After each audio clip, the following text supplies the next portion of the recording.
స్తోత్రం అండి. మీ అందరికీ వందనాలు. ఇవాళ మనం ప్రత్యేకంగా దేవుడు రాకడ ఎలా ఉంటుంది, మనం ఎలా ఉండాలి, మనం ఎలా ఉంటే మనం వెతపడతాం, ఎలా లేకపోతే విడవబడతాం అనేది ఒకసారి చెప్పుకుందాము. మొదటిగా 2 కొరింథీయులకు 13:5 ఈ మాట ఉంటుంది. మన మందిరానికి వచ్చినప్పుడు మన విశ్వాసాన్ని మనం పరీక్షించుకోవాలి. మన మందిరానికి ఎందుకు వస్తున్నాం? దేవుడి మాట వినడానికి. ఆ మాట వినాలంటే మన హృదయం నిమ్మలంగా ఉండాలి, నెమ్మదిగా ఉండాలి.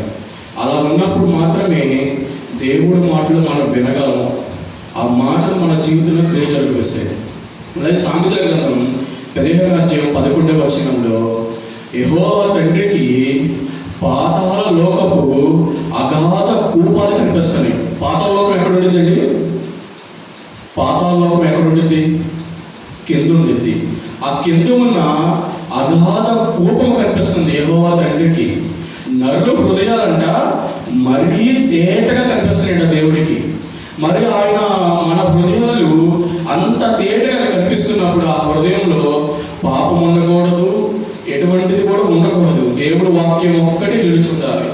అలా ఉన్నప్పుడు మాత్రమే మనం పరలోక రాజ్యానికి చేరుకోగలం. ఒకవేళ అలా ఉండలేదనుకోండి, మార్కు సువార్త 10:31 చదవండి. మార్కు సువార్త 10:31. మొదటి వారు అనేకులు, కడపటి వారు బదులు. కడపటి వారు మొదటి వారు. చూడండి, మొదటి వారు అనేకులు, కడపటి వారు అవుతారు. మీతో పాటే సేవకు చాలా మంది వస్తున్నారు, ప్రార్థన వాక్యం చాలా మంది వస్తున్నారు. కానీ ఇక్కడ ఎంతమంది ఎత్తబడతారు, ఎంతమంది విడవబడతారు అన్నది ఒక దేవుడికి మాత్రమే తెలుసు. అందుకని మన విశ్వాసాన్ని మనం పరీక్షించుకోవాలి. అసలు రాకడ అనేది ఎలా ఉంటుంది, యేసయ్య మనకి ఏం చెప్పాడు? మత్తయి సువార్త 23:39.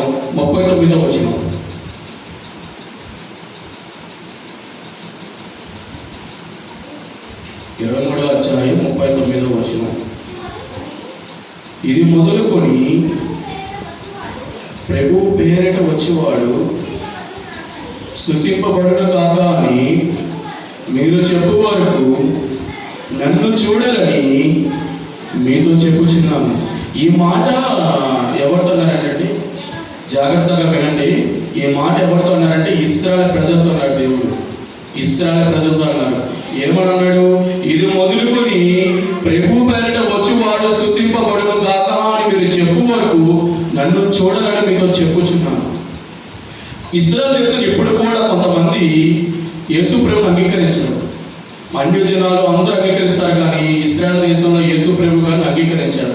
ఆయన ఎప్పుడైతే అంగీకరిస్తారో అప్పుడు మీరు నన్ను చూస్తారని దేవుడు చెప్పాడు.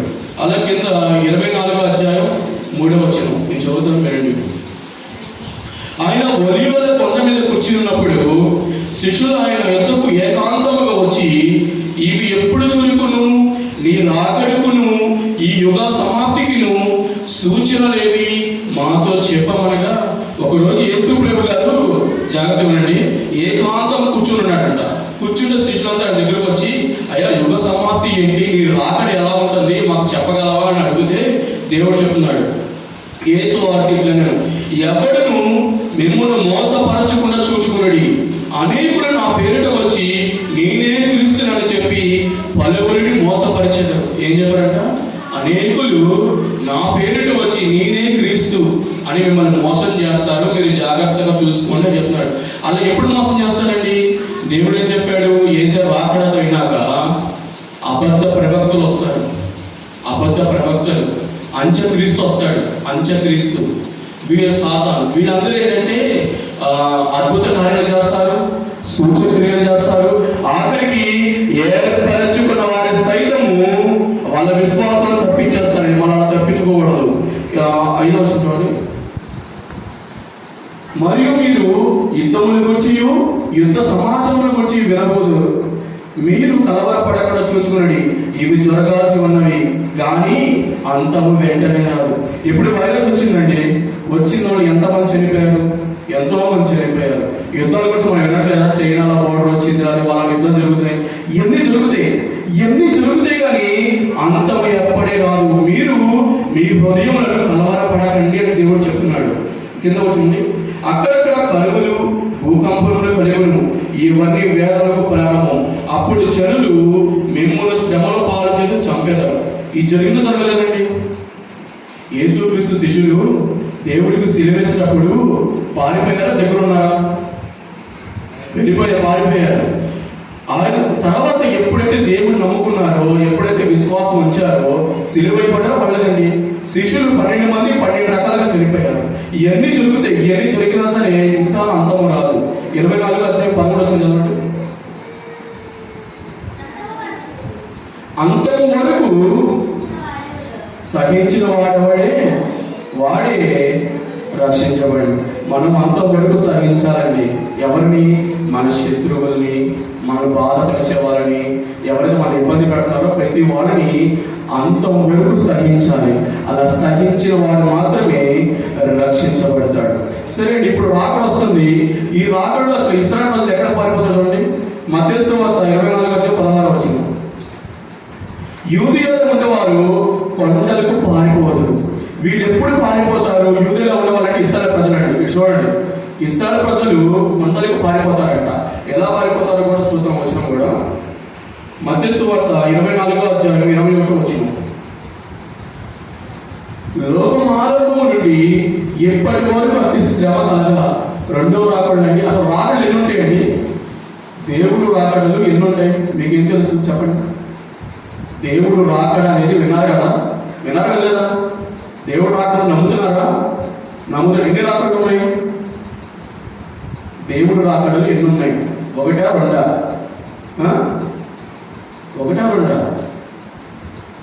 2 రాకడలు ఉన్నాయమ్మా. ఒక రాకడ రహస్య రాకడ అంటారు, రెండో రాకడ అంటారు. రహస్య రాకడ ఎవరికంటే పరిశుద్ధులకి. ఎవరైతే దేవుడు వాక్యం చనిపోయారో వాళ్ళకి దేవుడు రహస్య రాకడ.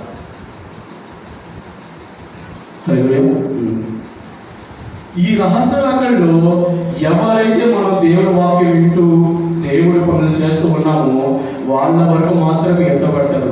దేవుడి మాటలు వినకుండా, దేవుడికి ప్రార్థన చేయకుండా, విశ్వాసం ఉంచుకుని వింటారో వాళ్ళు విడవబడతారు. అనేక మంది అబద్ధ ప్రవర్తన వస్తారు, అంత్యక్రీస్తు వస్తారు. తండ్రి, కుమార, పరిశుద్ధాత్ములు ఎంతమంది అండి?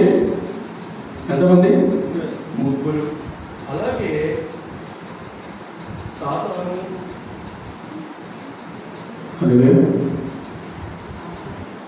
అలాగే సాతాను, అబద్ధ ప్రవర్తన, అంత్యక్రీస్తు.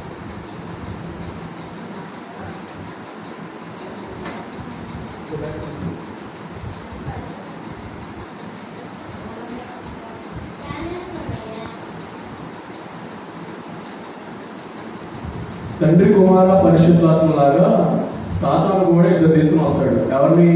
ఒకనే అబద్ధ ప్రవక్తని, ఇంకోటి అంత్యక్రీస్తుని. ఇప్పుడు మన మట్ల మోసుకొని వచ్చారు కదా, ఎట్లాగంటారు? యేసు ప్రభు గారు యెరూషలేములో అడుగుపెట్టినప్పుడు మట్ల పడుచుకుంటా దేవుడు స్తుతించబడిన కాక అని చెప్పుకుంటూ వచ్చారు. అలాగే అంత్య దినాల్లో కూడా దేవుడి రహస్య రాకడ అయిపోయినప్పుడు కూడా అంత్యక్రీస్తు మొదటిగా ఎక్కడికి వెళ్తాడండి? ఇశ్రాయేలు దేశానికి వెళ్తాడు. అలాగే వాళ్ళ ఇశ్రాయేలు ప్రజలు కూడా దేవుడిని నమ్మలేదు కాబట్టి ఆ అంత్యక్రీస్తులు కూడా అలాగే స్తుతించబడదు కాక అనుకుంటూ యెరూషలేము మందిరాన్ని తీసుకొస్తాడండి. ఏం చేస్తాడు? అలాగే సూచక్రియలు చేస్తాడు, అద్భుత కార్యాలు చేస్తాడు, పాల్గొని అందరినీ మోసం చేస్తాడు. ఇది నిజంగా ఈయనే యేసయ్యా అని వాళ్ళు నమ్ముతారు. చూడండి ఒకసారి మత్తయి సువార్త 25:13.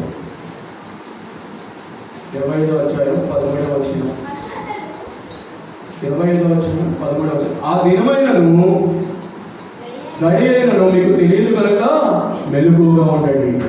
ఎలా ఉండాలంటే మెలుగుగా ఉండాలి. మనం ఏం చేస్తామండి?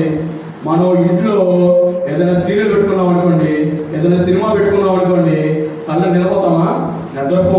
ఆఖరికి పక్కన వచ్చేమన్నా అన్న వంట చూస్తాం అంటారు. కానీ ఎక్కడన్నా మన దేవుడి మందిరకు వచ్చి వాక్యం వినాలి అనే టయానికి నిద్ర వస్తుంది. అసలు చర్చిలో నిద్ర కోసం తెలుసా మీకు? తెలుసా? తెలియదు. ఎందుకంటే ఎప్పుడైతే జీవపు మాటలు మనం వింటామో ఆ మాటలు మన జీవితం